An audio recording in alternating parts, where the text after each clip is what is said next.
Olá, meu nome é Jair, sou engenheiro civil e hoje eu vim falar aqui sobre um assunto que é interessante para mim e que também fala sobre como todas essas construções que existem hoje no planeta, que são monumentais, construções gigantescas, que são visitadas hoje como ponto turístico ou descritas como as 7 maravilhas do mundo, como elas foram construídas e outras questões que envolveram todo o seu processo de construção. A princípio, eu queria dizer aqui que nenhuma construção é feita sozinha. Todas elas utilizam de mão de obra para poder estar sendo construída e sendo erguida no processo de construção ali ao longo da sua vida de edificação. Mas o que é interessante para mim é exatamente qual tipo de mão de obra que foi utilizada nessa construção. Quando a gente pensa em mão de obra, a gente pensa em alguém remunerado, alguém que vai ser pago para construir aquela edificação ou aquele monumento. Mas, no entanto, nem sempre isso ocorreu dessa forma na história.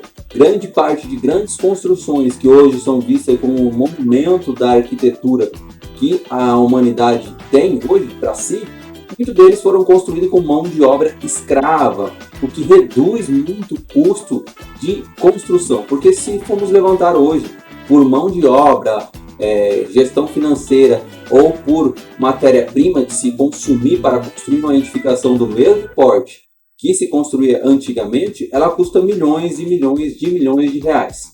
Ou de dólares, qual seja lá for a moeda que você está utilizando para fazer esse cálculo. Você vê que tem muitos valores que são agregados para se ter aquela edificação. Ou seja, precisa-se ter uma necessidade para que aquela edificação se autossustente ou que seja autossuficiente na questão financeira. Ou seja, ela tem que gerar seus próprios rendimentos.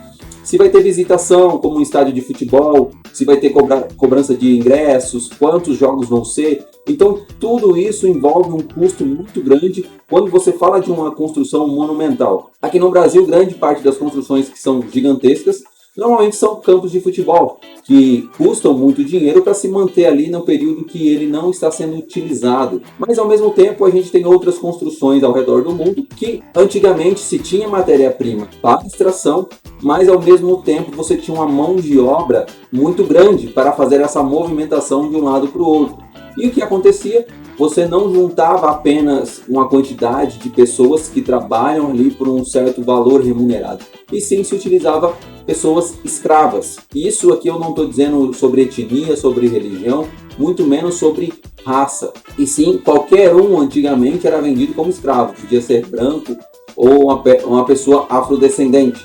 Nessa questão a gente tem que olhar para os fatos históricos e verificar que sim, muitos monumentos que foram construídos antigamente usavam mão de obra escrava, o que permitia que a construção acontecesse durante longos períodos de tempo, ou seja, 5, 10, 15 anos, ou até mais disso, 20 anos, para se erguer um monumento gigantesco. O custo disso para a população na época era muito pequeno em relação ao que a gente tem hoje. Hoje nós temos muito mais planejamentos em cima de uma obra. Antigamente não. Se você tinha a ideia principal e simplesmente começava a construir ali, e os arquitetos iam ajeitando aquilo que aparecia no meio do processo. Eles iam aprendendo como manipular certos materiais para construir certas edificações, entre outras ferramentas que iam surgindo conforme a necessidade. É muito parecido hoje com o que temos com investimentos tanto na área da saúde quanto na área de tecnologia, através dos esportes. Nós sabemos que a Fórmula 1 trouxe grandes avanços tecnológicos para os automóveis. Nós sabemos que também para o âmbito da saúde e do condicionamento físico, os esportes olímpicos também trouxeram muitos avanços em relação a isso, porque sempre se buscou otimizar e ter melhores resultados, cada vez melhores em todas essas áreas esportivas. Então, quando vemos essas necessidades, nós tentamos atender essa demanda resolvendo os problemas que vão aparecendo. Antigamente também era assim, os arquitetos não tinham toda essa engenhosidade. Ela ia aparecendo conforme as necessidades iam surgindo. E quando você vê isso, você consegue observar que todos os procedimentos utilizados antigamente eram procedimentos empíricos. O que são procedimentos empíricos? São procedimentos que são baseados no teste e erro. As pessoas fazem, erram, até acertar as condições ideais para aquele problema. Então não existiria uma construção monumental se não existisse uma mão de obra ali livre de remuneração, no caso. O máximo que tinham que fazer era manter eles alimentados para que eles continuassem trabalhando. E esse custo de mão de obra cai drasticamente.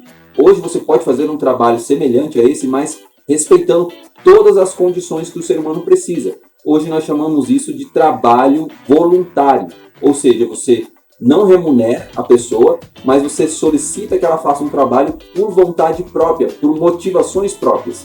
Nós temos também várias construções religiosas que foram feitas com mão de obra voluntária, o que reduz o custo de mão de obra dessas edificações e tornam a sua construção possível com baixos custos e mão de obra aí que vai ter uma remuneração simplesmente de alimentação. Isso quando é necessário. Bom, se você gostou desse vídeo, se inscreva no canal, ative o sininho de notificações e até o próximo vídeo.